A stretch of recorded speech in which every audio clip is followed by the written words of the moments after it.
నమస్కారం. సుప్రభాత గంటారావానికి స్వాగతం. ముందుగా ప్రధాన అంశాలు. ఆగస్టు 1 నుంచి అమల్లోకి కొత్త రిజిస్ట్రేషన్ ఛార్జీలు. కార్యాచరణ ప్రారంభించిన స్టాంపులు రిజిస్ట్రేషన్ల శాఖ.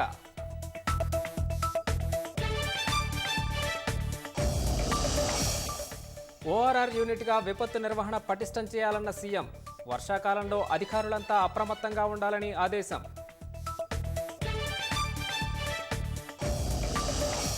ఐదేళ్లలో మహిళా సంఘాలకు 1,00,000 కోట్ల రుణానికి నిర్దేశం.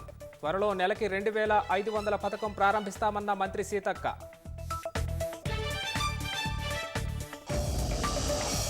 కాళేశ్వరంపై వచ్చే నెల నుంచి జస్టిస్ ఘోష్ తదుపరి విచారణ. ఆర్థికపరమైన అంశాలపై దృష్టి సారించనున్న కమిషన్.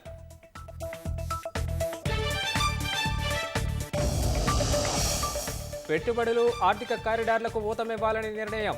ఇండో పసిఫిక్ అభివృద్ధికి కట్టుబడి ఉంటామన్న G7 దేశాలు.